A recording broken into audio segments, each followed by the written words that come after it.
Hi, this is Brittany, and I'm going to be kind of taking over the second half of the video.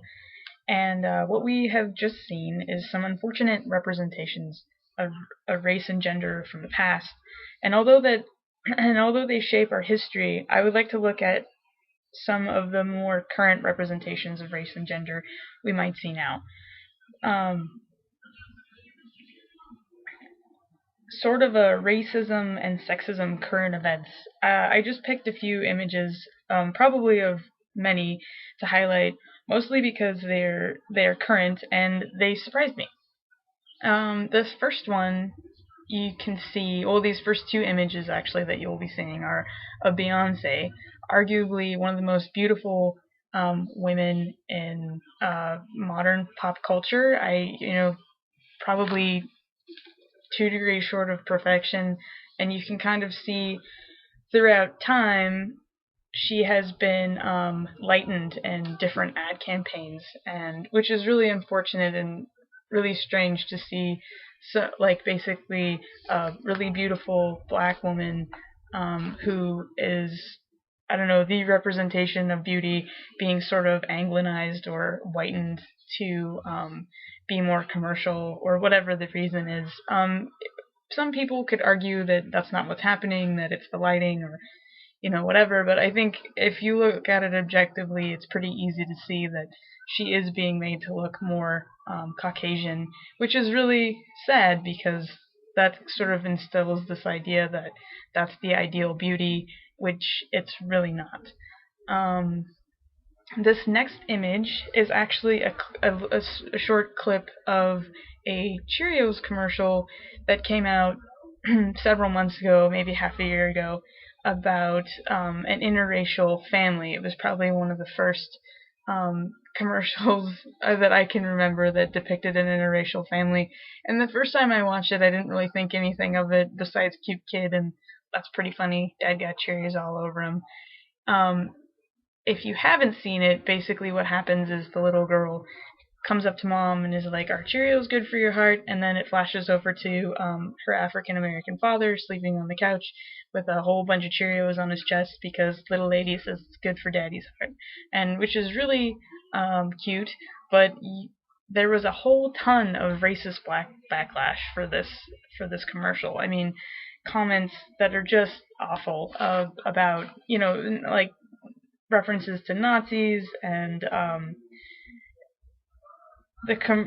mean, there was like, this commercial makes me want to vomit, and ultimately Cheerios and YouTube had to shut down the comments portion for this video so that people couldn't make more terrible comments on it, which is just really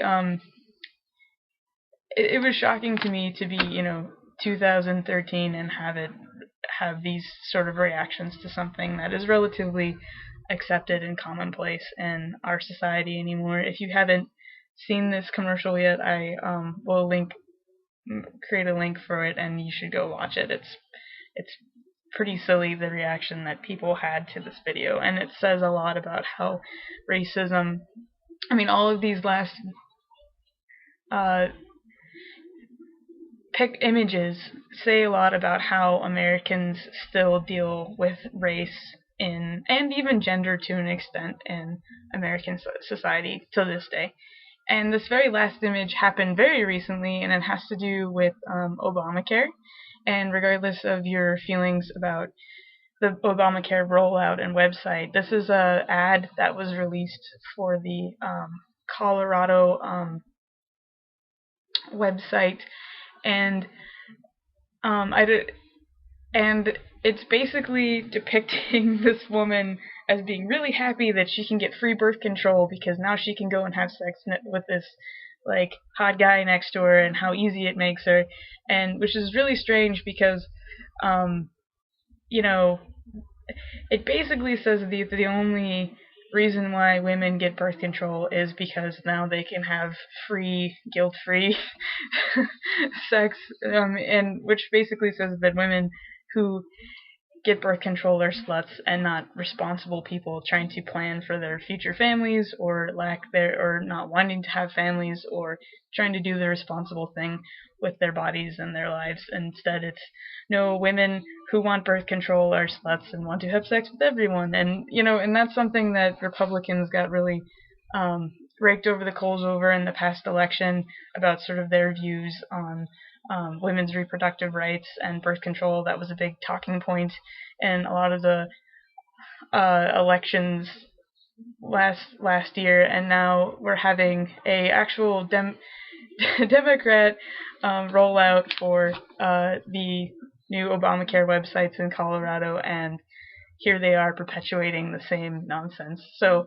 these are just a few things that I picked that I thought were relatively interesting and shocking and terrible about how race and gender is still represented in America today, and how some of the things that we saw earlier in the film from Marissa still resonate and are a part of our lives. So thank you.